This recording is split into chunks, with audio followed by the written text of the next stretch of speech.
चाईबासा व्यवहार न्यायालय के एमपी एमएलए कोर्ट में आज कांग्रेस नेता राहुल गांधी मानहानि के मामले में पेश हुए। सुनवाई के दौरान उन्होंने कोर्ट में कहा कि उन्होंने कभी ऐसा कोई बयान नहीं दिया जिससे किसी व्यक्ति को ठेस पहुंचे और यह मामला पूरी तरह से निराधार है। कोर्ट ने राहुल गांधी को 10,000 के निजी मुचलके पर जमानत दे दी। यह मामला 2018 से जुड़ा है, जब भाजपा नेता प्रताप कटियार ने राहुल गांधी के खिलाफ मानहानि का मुकदमा दर्ज कराया था। आरोप था कि कांग्रेस के महान अधिवेशन में राहुल गांधी ने कथित रूप से कहा था कि भाजपा में हत्यारे भी राष्ट्रीय अध्यक्ष बन सकते हैं। इस बयान को लेकर अमित शाह के खिलाफ मानहानि का मामला दर्ज किया गया था। कई बार समन भेजे जाने के बावजूद राहुल गांधी कोर्ट में उपस्थित नहीं हुए थे। अंततः कोर्ट ने राहुल गांधी के वकील से तारीख तय करने को कहा, जिसके बाद 6 अगस्त की तिथि तय हुई। आज राहुल गांधी पेश हुए और अपना पक्ष रखा। फिर जैसे हाईकोर्ट के अनुसार आदेश अनुसार आप अपील होने के बाद आज उनको जमानत प्राप्त हुई और जमानत के बाद अभी ये जो केस उनका सब्सटेंस भी करा दिया गया, मतलब आपका जो चार्ज बोलिए उसका सब्सटेंस करने के बाद आगे जो प्रोसेस होगा हम लोग के द्वारा किया जाएगा और उनके द्वारा अगर गवाही लाई जाएगी तो हम लोग के द्वारा उसका हम लोग को पूर्ण विश्वास है कि हम लोग ये केस हम ही लोग आगे प्रोसेस करेंगे। आगे हम लोग न्यायपालिका के ऊपर पूर्ण रूप से विश्वास है कि ये जो झूठा केस बनाया गया है वो सरासर गलत है। क्या आरोप था? आरोप क्या था? राहुल गांधी ने कई बार जो है वो देखिए कोर्ट प्रोसीडिंग्स है जी, उस कोर्ट प्रोसीडिंग के तहत ही हम लोग जैसे टाइम टू टाइम जैसे एक लॉ का प्रोसीडिंग होगा उसी के हिसाब से हम लोग ये 205 का हम लोग को पिटीशन दिया गया था कि वो पर्सनल क्योंकि उनको समय मिलता है नहीं, इसीलिए ये उनको समय मिलता है नहीं, इसलिए हम लोग एक 205 का पिटीशन लगाए कि उनके बिहाफ में एडवोकेट अपीयर करके वो आगे प्रोसेस ये प्रावधान है हम लोग CRPC के तहत।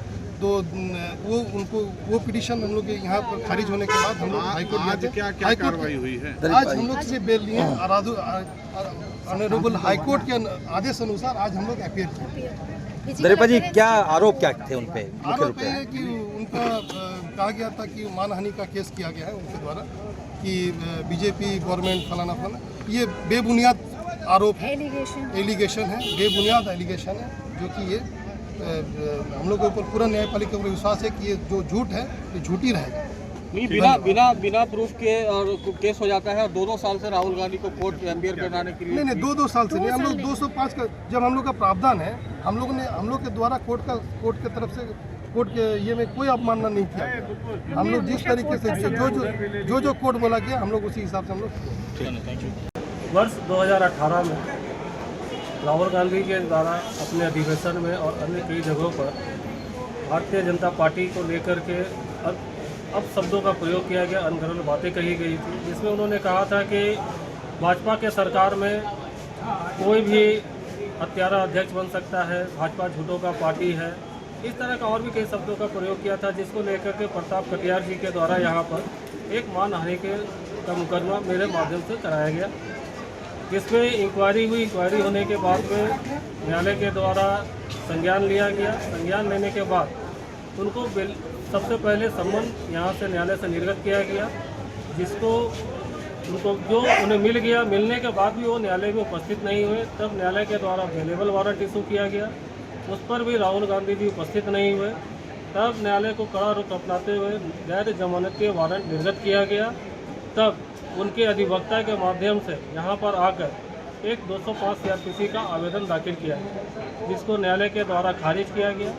उसको लेकर के वो उच्च न्यायालय झारखंड हाईकोर्ट गए, वहाँ पर भी उन्हें मजबूर होना पड़ा अपने आवेदन को वापस लेने के लिए, और वहाँ एक शपथ पत्र अंडरटेकिंग के साथ दिए कि मैं 6 अगस्त को न्यायालय में सशरीर उपस्थित करा दूँगा। राजेश ठाकुर के द्वारा यह शपथ पत्र दाखिल किया गया। उसके बाद आज राहुल गांधी जी सशरीर न्यायालय में उपस्थित हुए। उपस्थित होने के बाद उनका जमानत आवेदन की सुनवाई की गई, जिसका हम लोगों ने कड़ा विरोध किया, और फिर भी न्यायालय के द्वारा उन्हें जमानत दिया गया, जिस पर हमने कहा कि यहाँ का एक लोकल बेलर जरूर रखा जाए और एक अंडरटेकिंग लिया जाए कि न्यायालय का मान सम्मान रखते हुए इनको जब भी बुलाया जाएगा ये आएंगे। इस पर उन्होंने एक अंडरटेकिंग भी दिया, और लोकल बेलर के तौर पर जगन्नाथपुर विधायक सोनाराम सिंह जी, राजेश ठाकुर जी जो रांची के हैं, और यहाँ के जिला अध्यक्ष कांग्रेस पार्टी के, वो आइडेंटिफायर बने, और उन्हें आज न्यायालय से जमानत मिला और आरोप गठन किया गया, और जिसका उन्होंने कहा कि मैंने इस तरह का शब्दों का प्रयोग नहीं किया, जबकि इन शब्दों का प्रयोग का वीडियो कैसेट बनाकर मेरे द्वारा और प्रताप जी के द्वारा आवेदन के अपने कंप्लेंट पिटीशन के साथ में न्यायालय में दाखिल किया गया और वो कैसेट आज भी न्यायालय में मौजूद है, जिसको देखकर ही न्यायालय ने संज्ञान लिया और उन्हें आज मजबूर होना पड़ा। न्याय हित के लिए न्याय की जीत हुई, उन्हें मजबूर होना पड़ा आज न्यायालय में उपस्थित। मेरा नाम हुआ केशव प्रसाद, चावासा सिविल कोर्ट।